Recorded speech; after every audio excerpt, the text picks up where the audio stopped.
Hi, everyone. Thank you all for joining. Today, we have the great honor and privilege of having Dr. Lary Robinson with us. Dr. Robinson, a native of Kansas, received his undergraduate BA degree in anthropology at the University of Kansas and his medical degree from the Washington University School of Medicine in St. Louis, Missouri. He completed his internship and residency in general and cardiothoracic surgery at Duke University Medical Center. Additionally, he completed a fellowship in cardiac research and clinical cardiac surgery at the St. Thomas Hospital in London.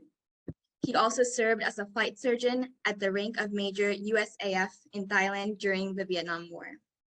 A diplomat of the American Board of Surgery, the American Board of Thoracic Surgery, as well as certified in surgical critical care, Dr. Robinson began his practice at the University of Nebraska Medical Center, where he was an associate professor of surgery and pharmacology and the clinical director of the Clinical Perfusion Science Education Program.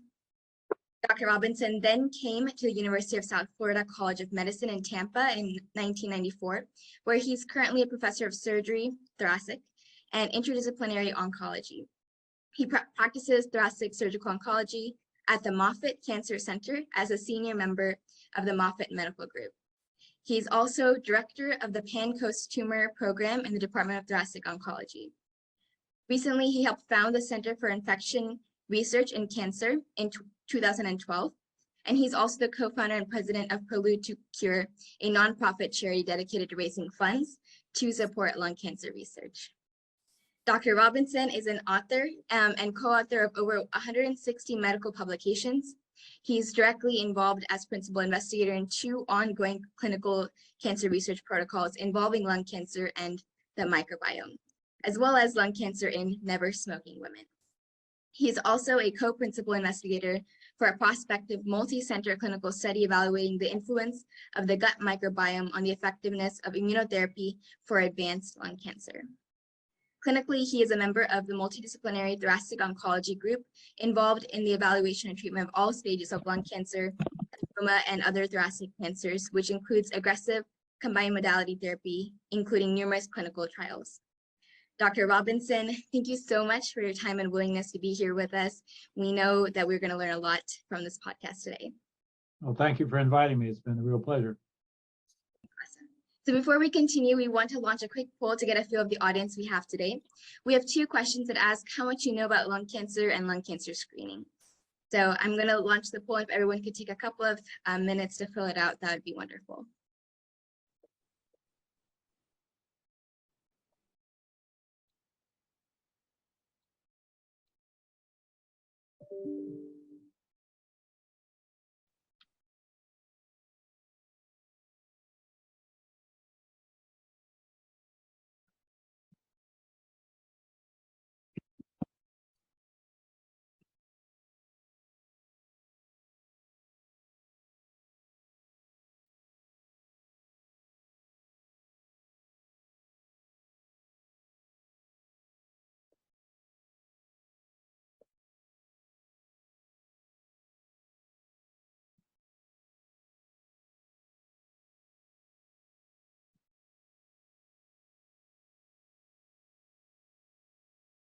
Okay, so it looks like we have some responses in, so I'm going to end the poll and share the results.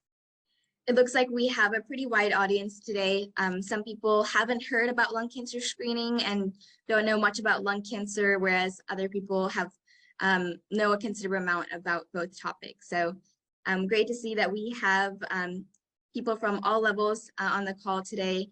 And with Dr. Robinson's expertise, we're super excited to learn more about lung cancer and his work in the lung cancer field. So to introduce myself and my team, my name is Priyanka, and with me I have Anish Gugilam and Drake Wong. We are part of the American Lung Cancer Screening Initiative, or ALCSI for short. And for those who might not be familiar with our organization, we have a couple of slides to share about who we are.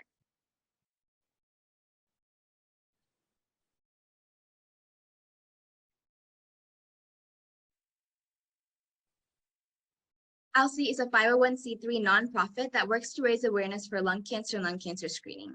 We are a team of over 200 students and doctors located across the United States.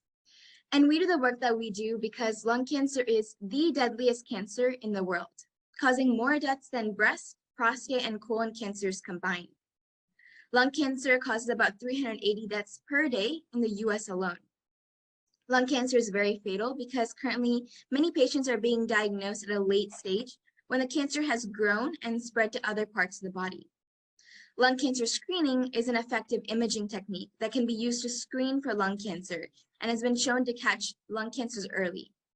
However, less than 6% of people at high risk for lung cancer are currently getting screened. The screening rate for lung cancer is much lower than the screening rates for breast, cervical, and colon cancers, which are about 70%. We believe educating people about lung cancer screening is one of the most important and effective ways to increase the lung cancer screening rate for populations that would benefit from screening. So far, we have given over 120 presentations on lung cancer screening to universities, hospitals, medical schools, and organizations around the US, as well as India, Canada, Brazil, and Mexico, reaching over 10,000 people. Over the last year, we've worked with 118 mayors from every single US state to issue proclamations recognizing November as National Lung Cancer Awareness Month. We've also had the opportunity to work with several leaders at the state level, including Arizona State Senator Leila Alston, who is a lung cancer survivor, Pennsylvania Governor Tom Wolf, and Lieutenant Governor of Colorado Diane Primavera, to increase awareness of lung cancer screening. In addition to our education, outreach, and advocacy efforts, we recently started a podcast series to share the personal side of lung cancer and provide a platform for lung cancer survivors and advocates to share their stories. ALCSI also worked with US Congress members and senators to draft and advocate for the first ever House and Senate resolutions recognizing the importance of the early detection of lung cancer through screening.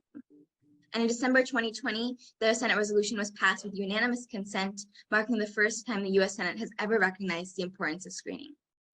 ALCSI has also been actively working with Representative Brennan Boyle and Senator Tina Smith to draft and advocate for Catherine's Law for Lung Cancer Early Detection and Survival Act of 2021. Lastly, we want to end by talking a little bit about lung cancer screening. Lung cancer screening is done using a low-dose computed tomography scan. This scan uses low radiation doses, is pain-free, and takes less than 5 minutes to complete. The United States Preventive Services Task Force, also known as the USPSTF, sets guidelines for who should be screened for lung cancer.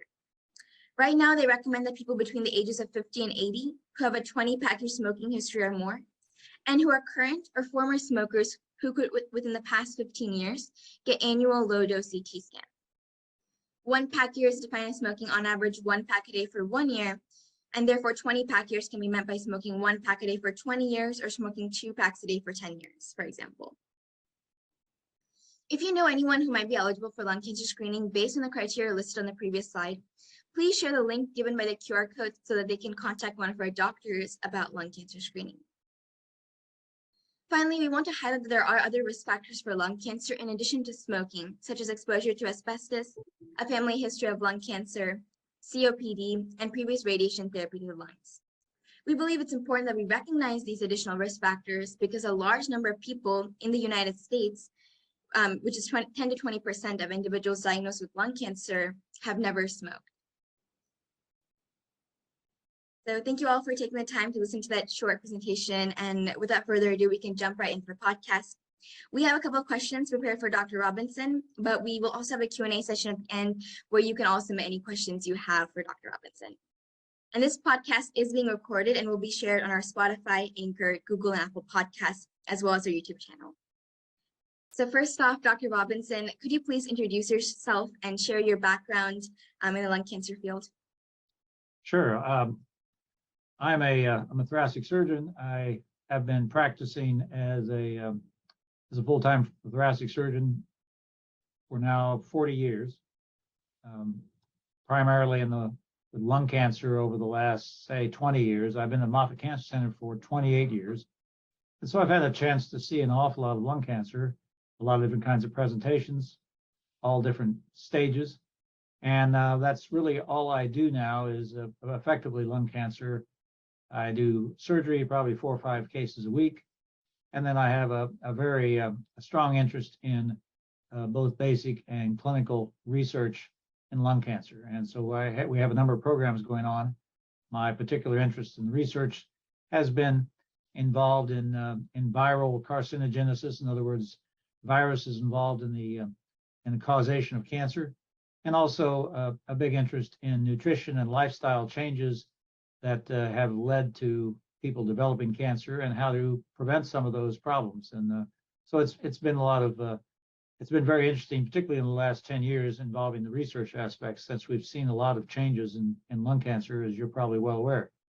I'm currently now the head of the new lung nodule program here at Moffitt. We have a lung cancer early detection program, which involves screening, and then nodules that if lung nodules are found, then well, I have a clinic where I see people just with indeterminate lung nodules, ones that don't have a diagnosis, and try to do the most efficient way of figuring out if these are cancers or should they be followed. And that's a real problem in the United States, since there's enormous number of lung nodules that are found every year. At least 1.5 million are found every year, and trying to get those evaluated promptly and efficiently and in a realistic way has been a real problem across the United States, and it's done haphazardly. So we're trying to have a more organized approach here at Moffitt. So this is what I've been doing, and I found it to be terribly satisfying, both in taking care of patients and helping advance the field. Perfect. Thank you. You have a wealth of knowledge, and we're so excited to be able to learn from you and the work that you're doing. So to start off our discussion, could you please explain what is the current status of lung cancer and lung cancer screening in the United States? Well, as you mentioned, lung cancer is an enormous problem. There's about 250,000 new people who get lung cancer in the United States every year, and about 135,000 of them are going to die. That's one person every 4 minutes. And I was just thinking about, you hear all these numbers and what the perspective is. That for a little bit of perspective, that's just like having the city of Gainesville, Florida, home of the Florida Gators. Everyone's aware of the football team, where the University of Florida is. That's having all of the people in the city of Gainesville die every year. So that's the number of people who die from lung cancer every year. And as you said, it equals the next 3 cancers combined: breast, prostate, and colon. So it's an enormous problem, and it's frequently people don't pay attention to it as much because there's a stigma against lung cancer in the fact that they think, well, it's a smoker's disease. If he didn't smoke, he wouldn't have got cancer, et cetera, et cetera. And we'll talk about that in a little while, but that's not the case. People who can get lung cancer is anyone who breathes. So if you just keep that in the back of your mind, 1 out of 17 people ignoring their smoking cancer are going to get lung cancer. So if there's 17 people on this call, or there's more, 1 of you are going to get lung cancer in your lifetime, at least statistically. So it's a real bring it home to you. Be realized there's 2.2 million people in the United States or in the world who get lung cancer every year. So it's an enormous problem, not just in the United States. So it's 25% of the people who die from lung cancer or die from cancer deaths in the United States, it's from lung cancer. So it's an enormous problem. And we only diagnose 18% roughly, I think that's the current number, have potentially curable early stage disease because it's found late. And that's the real problem about lung cancer, because it can remain silent for a long time unless you do proper types of screening. And particularly the people who are at most risk are is African-American men and women develop lung cancer at advanced stages, disease, and always usually occurs at younger ages.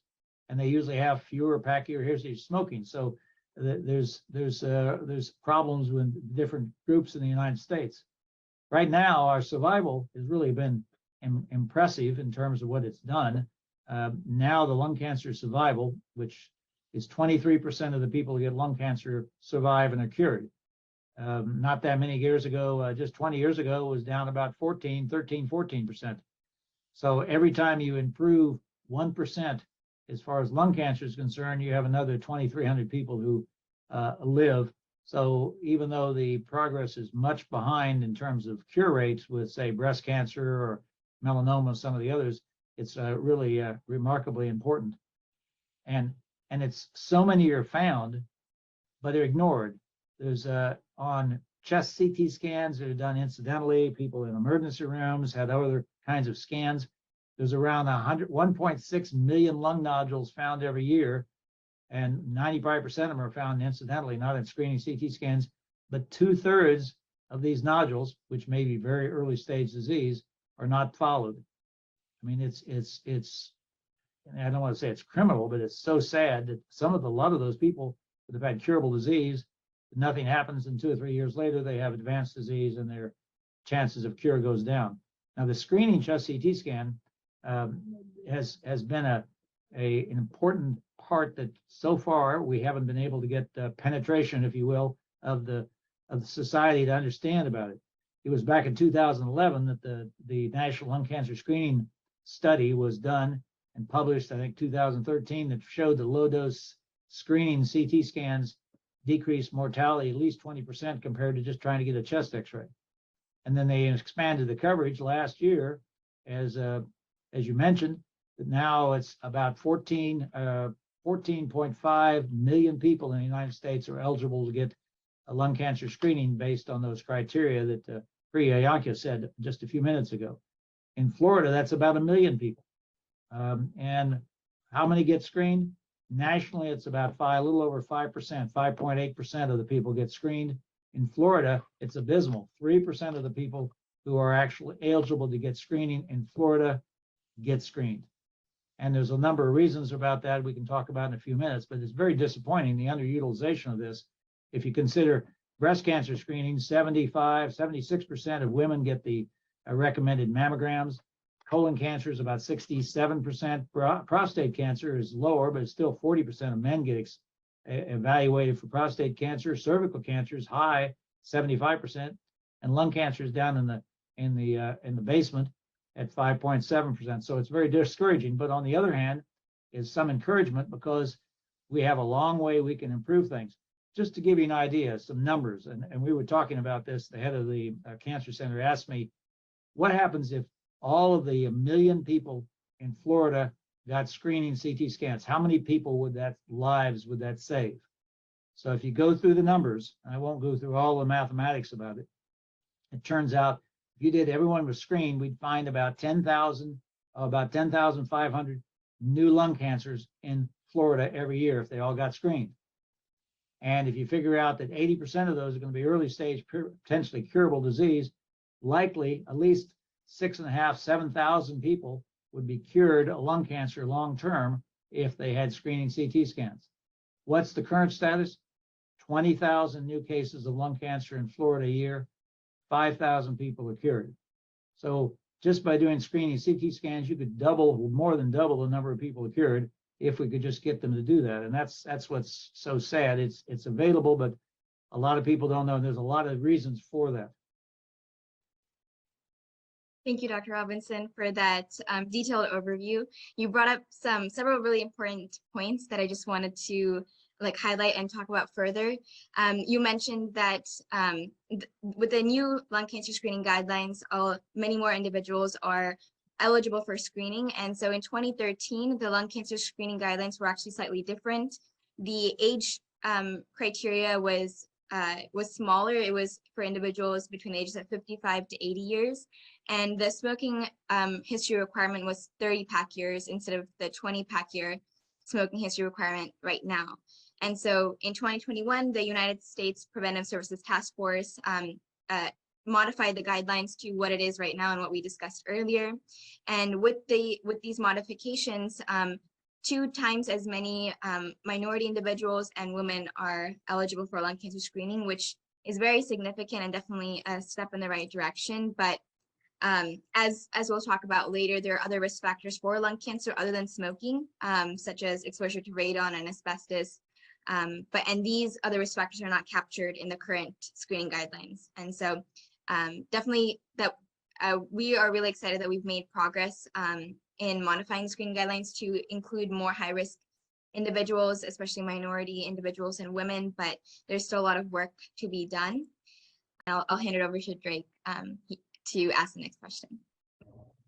Yeah, how have things changed in lung cancer and lung cancer screening regarding research, surgery, statistics, etc., from when you first started attending to where you are now? Well, there has been a dramatic change, and I've seen this over, like I say, over 40 years, and so it's been very gratifying. One of the things that's interesting is that lung cancer cases have actually been dropping since the 1980s. in men and since the mid 2000s in women, probably because smoking has decreased.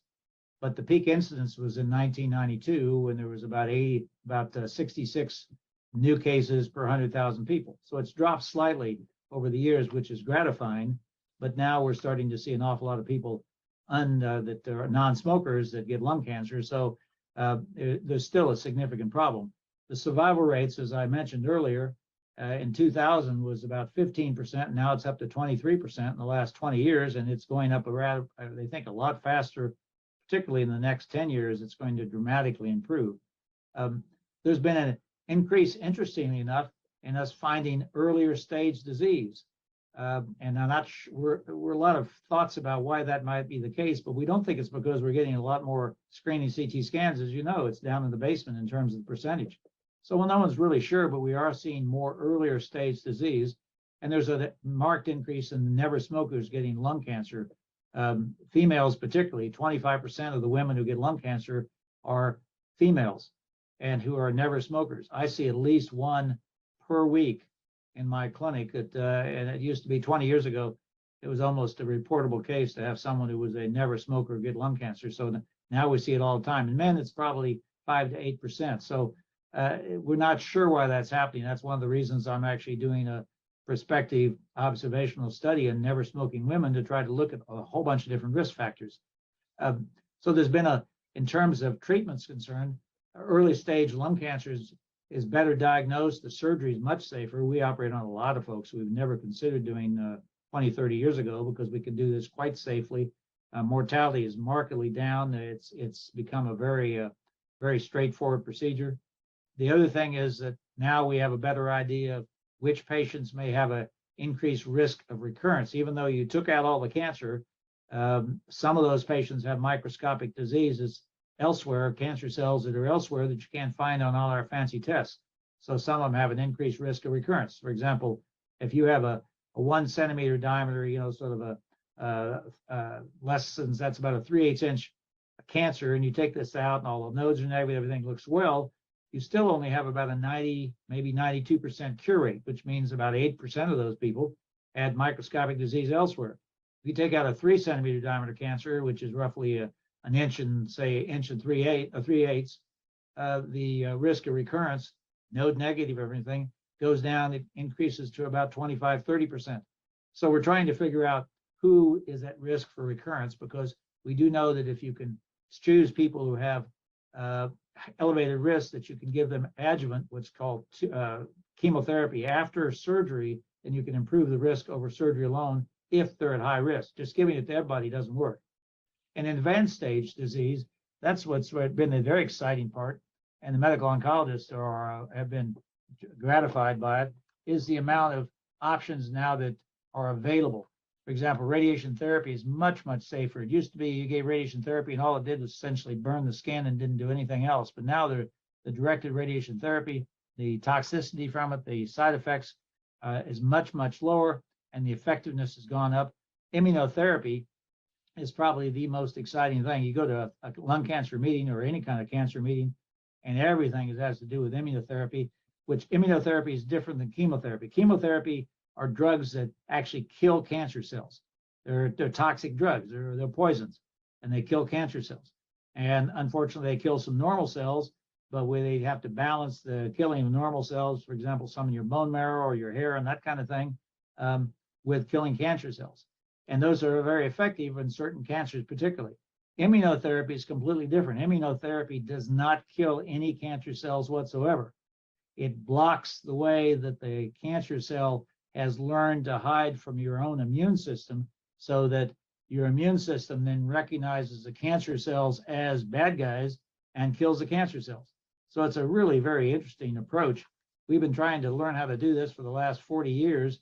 And finally, in the last 10 years, we sort of started to figure out how cancer cells are learning to hide from our own immune system. So that's been a very exciting aspect of it. In terms of screening, of course, the improved expanded coverage in 2021 for screening has almost doubled the eligibility from 8.1 to 14.5 million people, including a marked increase in the number of Black individuals who smoke. and those are really high risk for lung cancer, and they have a high death rate from lung cancer. The thing to emphasize about screening, which many people don't know, is the cost for screening chest CT scans by people who are eligible is absolutely zero. Medicare pays for it, and almost all insurance companies now pay for it completely. So it doesn't cost you a nickel to go in and have a single breath hold screening chest CT scan. And people are worried it's going to cost them money, but it doesn't. Even if you're not a candidate and don't meet all those criteria quite well, if you want to get a screening chest CT scan, you're concerned about your risk, you have a family risk, a number of things, you can still get a screening chest CT scan, and it costs an average of about 100. I think here at Moffitt it's $150. Hasn't gone up with inflation, hasn't changed at all. Now, to give you some perspective, yesterday I went to Publix, to the grocery store, had a small list and got my groceries, left able to actually hold everything in my hands, and it was $175. So, $150 sounds like a lot, but when in respect to anything else, it's really not an awful lot, particularly if it's going to find something that may save your life. So that's been a real improvement. So there's been a great deal of improvement in who's eligible to be screened, and you still can get screened if you want to on your own, even if you have to pay it out of pocket. It's quite reasonable. And finally, I want to mention one of the things that's going on in lung cancer and screening, which I'm very excited about. I'm getting ready to start a big study on this, and that has to do with looking for reliable, accurate blood markers for lung cancer. We're still having trouble getting people to go get a screening chest CT scan, and we're going to improve that, but that's still going to be a problem because people have to go someplace. What if you could walk into your doctor's office and have a blood test done and have a very high chance sensitivity in finding out whether you're at risk for lung cancer, whether you may have a lung cancer? So people know what a biomarker is. Most men probably have heard of a PSA, which is the prostate-specific antigen. It's a blood test that we get. It usually start at age 50. You can get it. If your PSA is elevated, you have a high chance of having prostate cancer. Now, there's some things that can make it go up abnormally that aren't prostate cancer, but if you have a normal PSA, your chance of having prostate cancer is close to zero. If we can find something, and there's several out there markers that are very exciting right now in terms of lung cancer, and if you could go in and get everyone to get a blood test done for lung cancer, even if you found some false positive, you were at least able to get those groups out to go have their low dose CT scan and see if they truly had lung cancer. And this is very exciting. I hope 5 years from now we'll be talking about low dose screening CT scans as a confirmatory test after you get your blood test. And I think that's actually may be possible. We'll have to see. So this is one of the things in screening that's very exciting that we hope to improve in the near future. You mentioned earlier that your work is focused on how viruses can cause lung cancer. Could you briefly explain how exactly viruses can lead to lung cancer? Well, it's a very interesting thing. That's how I got quite interesting a while ago. We know right now that at least 20% of cancers, all types of cancers, are caused by a virus. For example, probably most women for sure know that HPV, human papillomavirus, causes about 99% of cervical cancer. So now, for example, a woman goes and gets her female exam. They also check to see if she has cervical cancer. They do the standard pap smears, but they also do an HPV test because they know if the woman is HPV negative, her chance of having cervical cancer is zero. If she's HPV positive, she's at elevated risk. But like anything, it's not 100%. If a woman is HPV positive on her female test, she has about an 8% chance that she'll get cervical cancer. The rest don't, because cancer is a multifactorial disease. You have to have a lot of things together to be able to get it. And I think that probably viruses and various microorganisms are one of those factors, but you have to have all of them. For example, best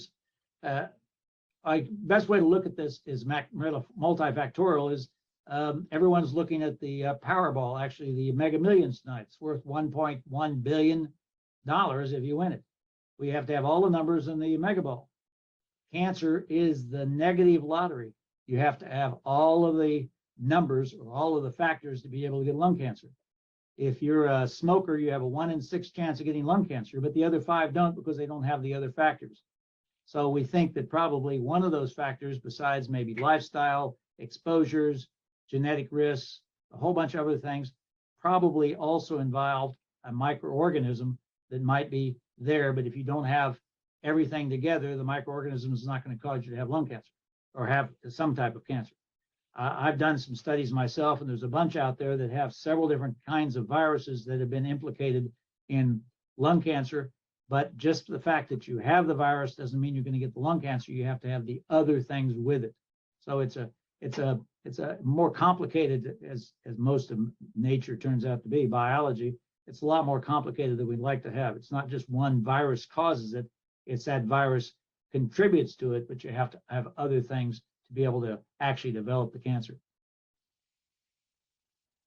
So earlier we touched upon lung cancer in never smokers, and currently the lung cancer screening guidelines do not include never smokers. So in your opinion and recommendation, how can we identify never smokers that are at high risk for lung cancer and that should be screened? Well, that's the $64 question. We're not sure what to say about that.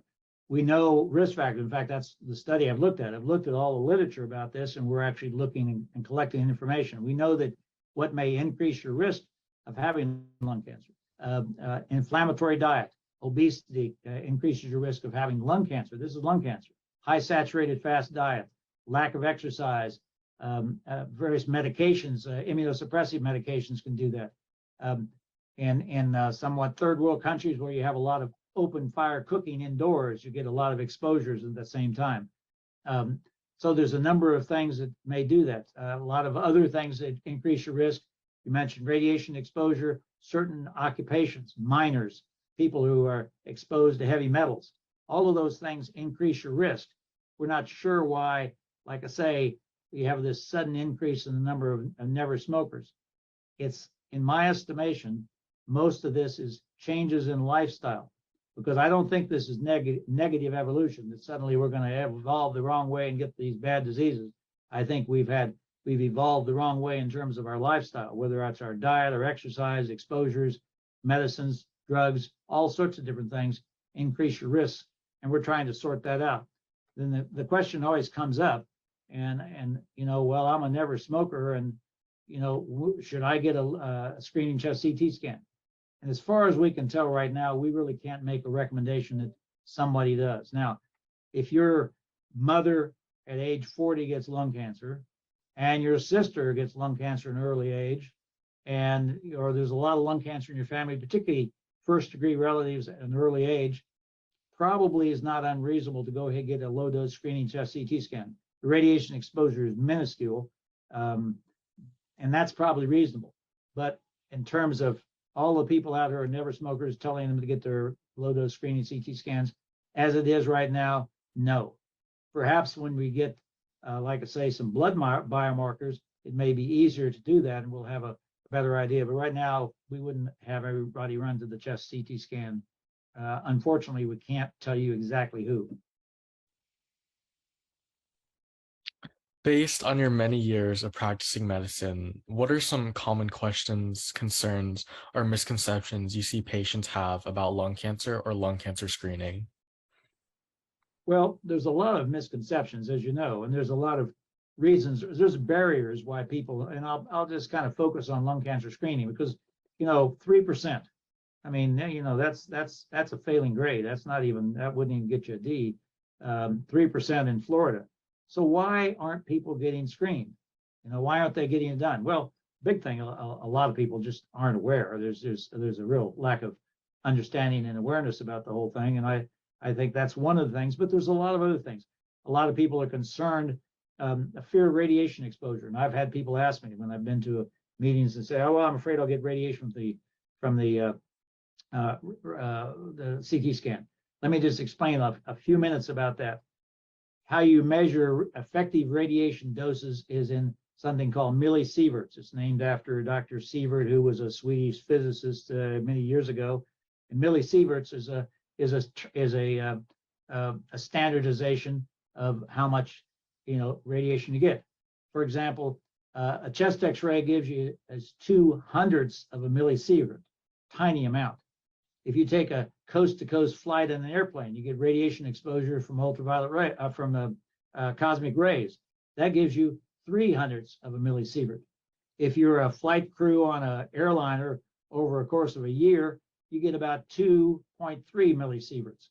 A diagnostic CT scan gives you more, gives you 7. However, a low-dose screening CT scan gives you 1.6 millisieverts, a mammogram's 0.4. In terms of what you get, just walking around outside, walking around all year long, you get 3 millisieverts yourself. That's again from cosmic rays coming through. What's the sort of dose we start worrying about? If you're involved in radiation exposure, they like to keep it below 50 millisieverts a year, probably even up to 100 millisieverts a year. There's no real increased risk in cancer. So it's a minuscule amount of radiation therapy, and that shouldn't stop you. But some people are worried about that. Other things are concerned about it's not recommended by their personal physician. And that's a real problem. That's a real problem. I asked my own personal physician, I said, how many folks do you refer to get a screening chest CT scan? He said, well, we're thinking about doing that. Thinking about it. We've been known this for almost 10 years that you should get it done. And one of the problems there, realistically, for the family doctors is keeping track of everything. Because if you're doing a prostate evaluation on somebody for cancer, you're going to do an examination in the office, you may get a PSA, and it's all easy to follow.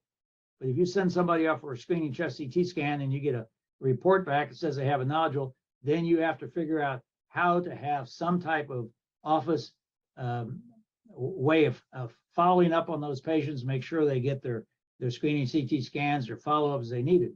There's a lot of concerns about losing patients, losing them as we say that they don't follow up on folks. There's a medical legal risk, of not demonstrating if somebody has a lung nodule and then having them get another one. So a lot of physicians are reluctant to do that. That's one of the reasons why we're encouraging them to send it to, for example, the Moffitt has a screening program, and we follow the patients along completely ourselves. That's another. There's a lack of availability in certain rural areas of having CT scans where you can get this done easily.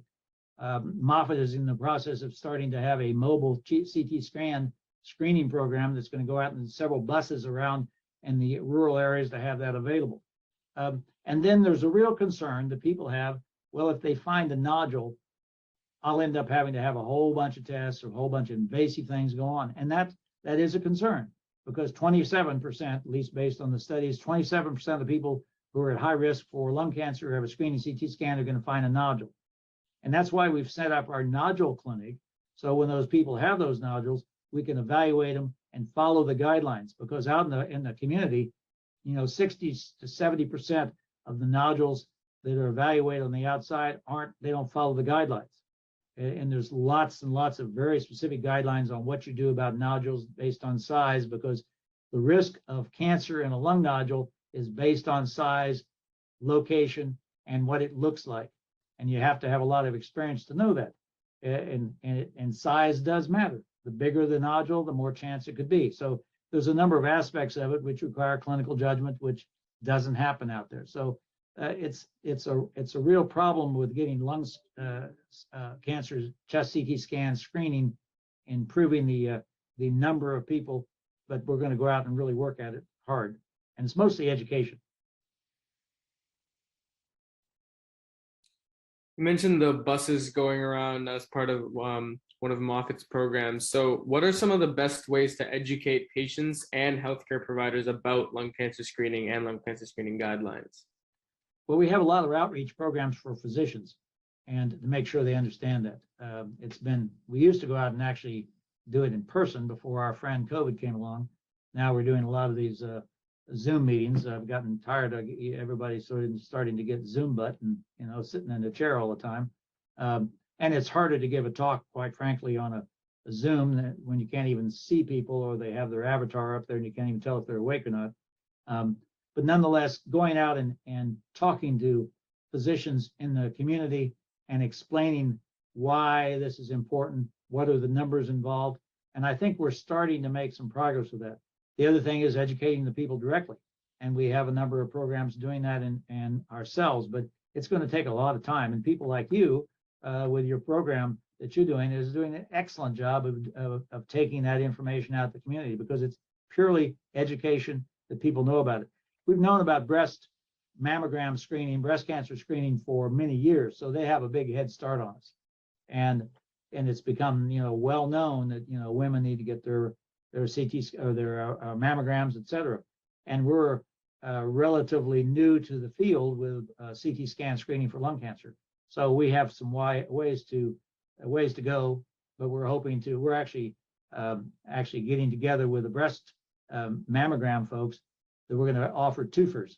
They do in a lot of grocery stores. We're going to start offering twofers where people can come in and get their mammogram, and they can get their chest CT scan screening if they're eligible the same day and be done. So we're trying to organize so we get more folks involved in getting screening, because it's terrible. If you have breast cancer, you have an elevated risk of getting lung cancer. I mean, it's well known. I see them all the time.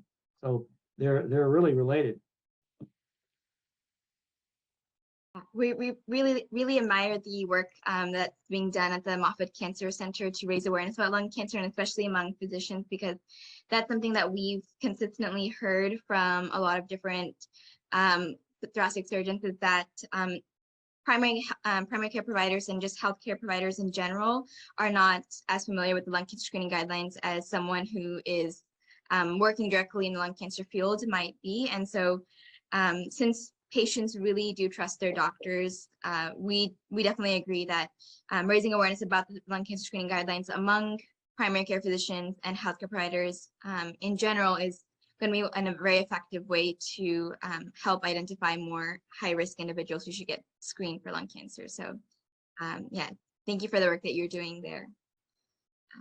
In terms of challenges within the lung cancer field, what do you believe is the biggest challenge right now?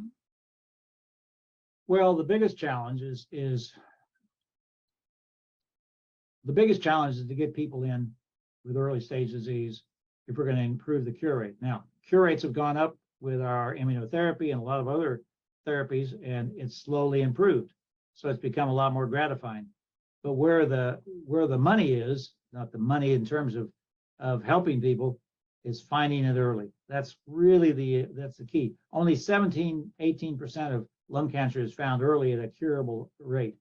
And it should be much, much higher than that. And it could be much higher than that, because lung cancer, although you can develop a little tiny cancer and it can spread distantly, most of the time, the longer it sits, the more likely it is metastasis. A staging criteria, for example, a 1 centimeter diameter cancer has a very low chance of being metastatic going someplace else. A 3 centimeter diameter cancer has a much increased risk. So if we can find things earlier, you have a much higher chance of curing and finding curable disease. Another aspect of medicine in terms of advanced disease is targeted therapies. And that's been a very exciting thing besides immunotherapy. That's completely different. Targeted therapies have to do with genetic changes on cancer cells. So than saying you have an adenocarcinoma of the lung, which is the most common kind of lung cancer, and one size fits all, well, it's not one size fits all. That's what it looks like under a microscope to pathologists. But then we find that cancers have enormous numbers of different mutations, and that are very important, because some of those mutations now we've learned to make drugs that target those mutations and can stop them. For example, there's one called EGFR, which is epidural growth factor receptor. And if you have an EGFR positive tumor, we have a drug that you can take, a pill, if you will, that will actually stop that cancer cell, and it won't divide, it won't do anything else, and it regresses. However, if you don't have the EGFR receptor on your lung cancer cell, then taking that drug is a waste of time. Well, there's a number of now what we call actionable mutations. We have something we can take action against with a drug. And if you have those mutations, that's why we call it precision, because it's really pinpointed to your particular adenocarcinoma. 70% of lung cancer is adenocarcinoma, but it's a big variety of different mutations that they're in, and now we can target those mutations. So targeted mutation study for treating advanced disease. Now, I say advanced disease because now we're bringing immunotherapy and targeted therapy into early stage disease, and taking disease which is sort of in between early and late stage disease and be able to downstage it to something that's potentially removable. So there's a lot of exciting things that are being done with adding immunotherapy before surgery, after surgery, adding precision medicine, EGFR inhibitors before. So there's a lot of combination therapy, which has been very exciting. And those are the challenges. The challenges are to find the right mix that will end up with low toxicity and markedly improved results. This is a question that's kind of out here, but in 10 years, what's the current trajectory and what do you expect lung cancer treatment and lung cancer surgery will look like? I think actually there'll probably be more surgery in 10 years because I think we're going to find an awful lot more early stage disease. I think there'll be a lot more combination therapy done with lung cancer and lung cancer surgery. We'll have a better idea who's going to likely recur so you can treat them. So I think actually we're going to have a lot more people who are potentially cured. The trajectory, and I've seen some of the estimates in terms of lung cancer survival, is going sort of at a 45-degree angle up. So there were at 23% cure rate, and it's going to continue to go up year by year. And it is actually before I came to talk with you all today, I had to look it up and found that actually I thought it was even lower than that. I thought it was 19 or 20%, but now we're up to 23% 5-year survival overall of all stages put together. So, and it's going to continue to improve. So I think 10 years from now, there's going to be more surgery because there's going to be more early stage disease and our cure rate's going to be higher. It's going to take a long time before we get to the point where we're at with breast cancer, but I think that we have an excellent chance of eventually getting there. Probably not in my lifetime, but in the near future.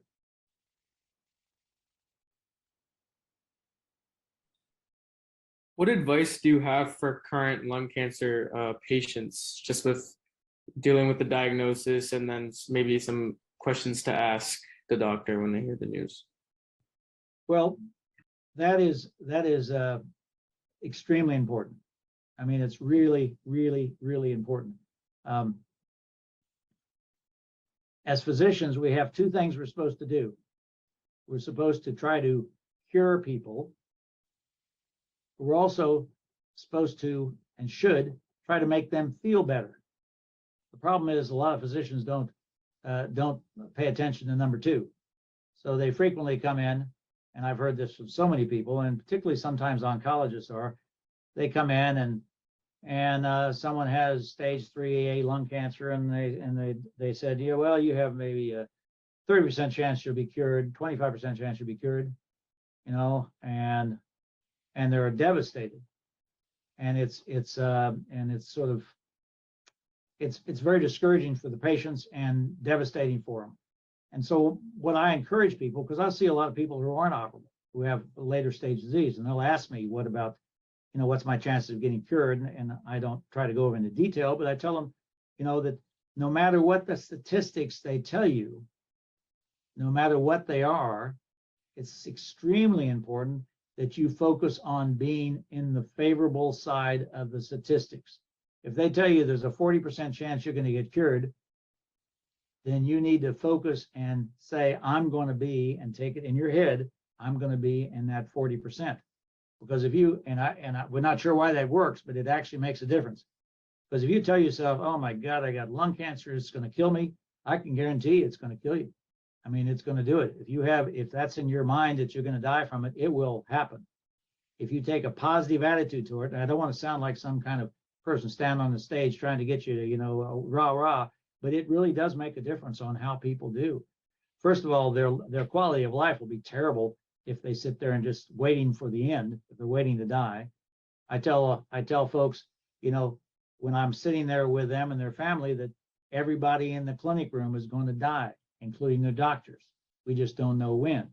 So if you have lung cancer, you need to plan on using every day you have. You may outlive your doctor. And I've known a lot of patients who had lung cancer who were told by their doctor they had a year to live, and they outlived their doctor, died before they did. I've had that told. It's as frustrating as that sounds. It's funny in some respects. So I tell people it's very important to think positive about what they have. go through things. If they're told about various treatments, think about it. The second thing is, do not hesitate whatsoever to get a second opinion. Now, if you go see somebody and you love that doctor, you're comfortable with what they're saying, that's fine. But if you're a little bit questionable about it, I don't know about that, that doesn't sound, if there's any question at all, this is a life-threatening problem. Get a second opinion. Go sit somebody else. If I recommend surgery to somebody and they're kind of hesitant, I say, go get a second opinion. If your physician is upset about you getting a second opinion, you shouldn't have gone to him to begin with. So that shouldn't be something that a physician is concerned about. Another thing that's important, and things about your lifestyle, no matter what kind of cancer, whether it's lung cancer or no matter what it is, and no matter what stage you are, is very important. Number one, that you stop smoking if you're still smoking. It's been shown in a number of studies. In fact, some of the first ones were shown here at Moffitt, that if you get chemotherapy, and they've done some simple studies, chemotherapy, the results of chemotherapy are inhibited by nicotine and smoke. It actually causes cisplatin, one of the common lung cancer drugs, not to even work. So continued smoking, it makes it worse. It also increases your risk of infections, and particularly lung infections, pneumonia. If you get immunosuppressed some by any drugs, the smoking makes that worse. The other thing that many times well-meaning family members and friends say, well, you got cancer, you should rest. Don't go out and do anything. Worst possible advice you can ever listen to. People who have cancers of any kind, if they're getting chemotherapy, no matter what they're doing, they need to continue to exercise. It's been shown in numerous studies now that if you exercise, for example, in breast cancer, there's a lot of studies. Women who are getting chemotherapy with breast cancer, the ones who exercise not only have a better quality of life, they actually have an improved result with the cancer therapy. So get out and exercise and continue to do it. There's a great number of studies now going on exercise and people getting immunotherapy, because it appears that immunotherapy does better in people who exercise. And why is that? Because exercise is the only thing that ever has been found to stimulate the immune system. There's no magic pill out there. It actually stimulates and improves the immune system. It actually enhances and it gives you a better microbiome in your gut. The gut microbiome, the bugs in your gut. Everybody's got bugs in your gut. We don't want to talk about it, but you got bugs in your gut, and they're extremely important for how well you function and how well your immune system functions. And if you go out and exercise, you actually get a more favorable microbiome. That's the name we collectively call all the bugs in your gut. It actually gets better just by exercising, and in so doing improves your immune system. So your immune system is terribly important in how well you function and how well you get through cancer. The thing has to do with diet is important. One of the reasons why we're in this trouble, why we're in this problem right now in the last 50 years, the standard American diet, by the way, standard American diet is terrible. And you might say the standard American diet, the acronym for that is SAD, because our diet has become sad, is an inflammatory diet. Inflammation, whole body inflammation, is probably the pathway to cancers, coronary artery disease, all sorts of different things. And the more inflammatory, high saturated fat diet, high refined sugars, all of those types of diet changes we've had over the last 50 years have been really markedly deleterious to us. Who end up getting bad COVID, for example? Who gets the bad COVID? People who have multiple diseases, people who are obese, and it turns out it's an inflammatory process, because COVID itself, the virus, causes an intense inflammation. If you're sitting there with inflammatory, smoldering inflammation in your body all the time, and you put in COVID, you're pouring gasoline on the fire, and those are the people who erupt with cytokine storm and die. And that's been shown very well. So chronic inflammation is not your friend. Chronic inflammation, acute inflammation, when you cut yourself or get an infection, very important. Chronic inflammation is bad. So the more you can have a anti-inflammatory diet, the better, in terms of if you have cancer and if you don't have cancer. And somebody says, what's a non-inflammatory diet? Google Mediterranean diet. That's the easiest way to find out. You can find out exactly what you should eat, which is minimal amounts of meat. Meat should be as a condiment. Try to stay away from processed foods, processed meats. Fish and fowl are okay. Lots of vegetables, lots of fruits, refined grains of all kinds. try to stay away from refined sugars. But all of that makes a difference. It really does make a difference. And there's lots of studies about that, but unfortunately, it's not emphasized. Thank you so much, Dr. Robinson, for taking time out of your day to share your work with us. Now, I would like to open the floor for participants to ask you any questions they may have regarding you or your story or your work. If you would like to ask Dr. Robinson a question, feel free to unmute, put it in the chat.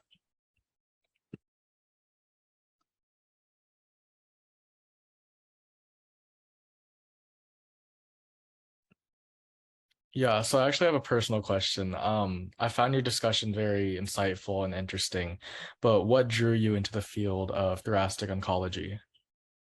Well,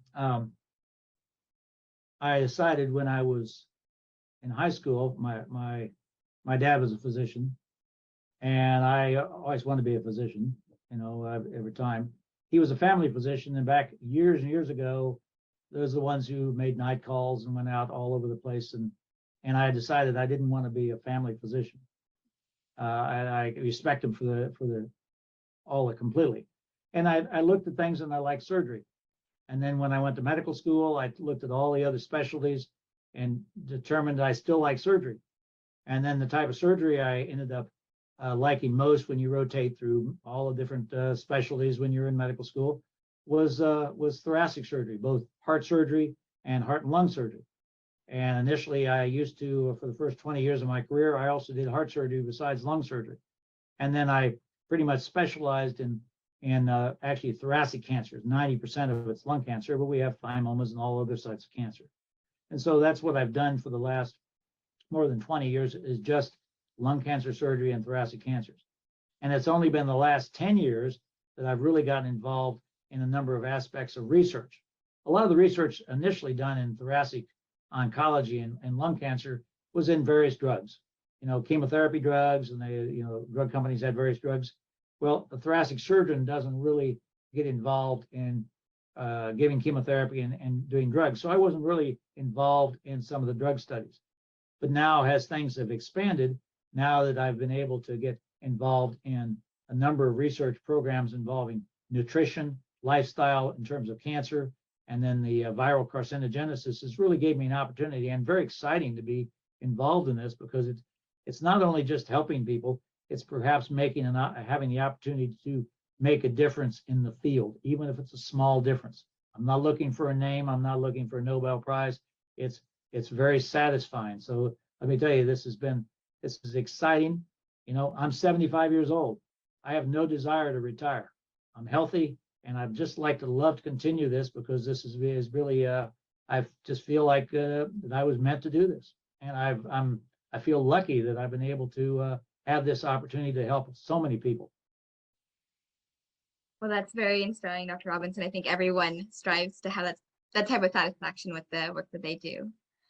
And I received a question from the audience, and it's related to what you were actually just talking about. But in addition to the research that you are conducting, what do you believe are other important studies that need to be done in the field?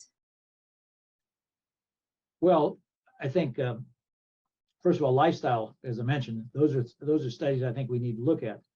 But right now, the excitement elsewhere is trying to, first of all, immunotherapy. I mean, I can't emphasize enough how big a deal that is.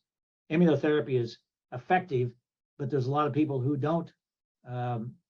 This is interesting. If you get immunotherapy for your advanced lung cancer, about 20 to 25% of the people will have a remarkable response. I mean, the cancer will melt away. It's dramatic, and you'll see it. And even after you stop the immunotherapy, the cancer doesn't come back. In fact, a lot of stage 4 disease, in other words, it's spread metastatic in the blood. The cure rate used to be about 4%. Maybe it's 8% now. 8% of the people who survive.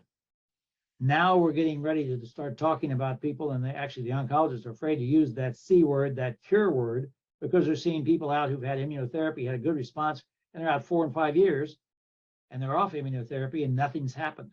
Cancer hasn't come back. So it's very exciting.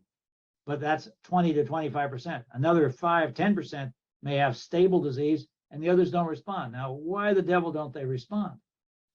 That's a big, big, big question. And one of the things, and we have a study going on and looking at this, has maybe do with, again, going back, and I can't emphasize how important the microbiome, the bugs in your body are so important, how well you respond to drugs, etc. As I tell patients, there's about 100 trillion cells in your body, 10% are human, 90% of the cells in your body are bacteria, bugs.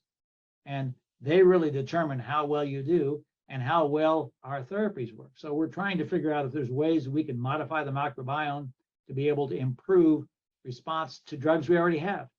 And that's one of the things that's actually going on right now, besides finding new immunotherapy drugs, because there's one particular receptor called PD-L1, which is programmed death ligand 1.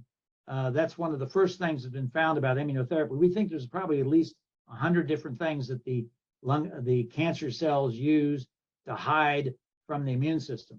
So there's immense amount of research going on about different kinds of immunotherapy drugs, and also which ones to use in other cancers, because lung cancer and melanoma seem to respond very well to immunotherapy. Now we have a bunch of other cancers.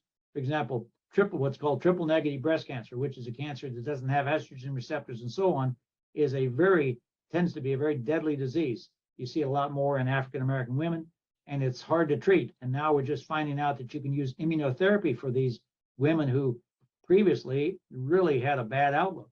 So using immunotherapy and some of the targeted therapies is where it's really going, besides getting people in and finding them early with earlier stage disease. This wraps up our Q&A session, but thank you so much, Dr. Robinson, for your valuable advice and perspective on many of the pressing issues in the lung cancer world. We really appreciate all the work and research you are doing. Well, I appreciate the opportunity to do this and talk to you all. I can't tell you how important it is that young people start learning these things earlier so they're aware of it, because that's where we need to get young people to understand it. You know, people in their teenage years, in their 20s, folks like you, it's so important, because they're going to change everything that has to do with medicine. But when you have a more educated population who knows what's going on, we're going to have a healthier population. And so I applaud your efforts, and I am very supportive, and I appreciated the opportunity to come on this afternoon. Yes, thank you for that. We completely agree. And thank you everyone for joining our podcasts. Please keep an eye out for our upcoming podcasts and events, which will be listed on our website, www.alci.org.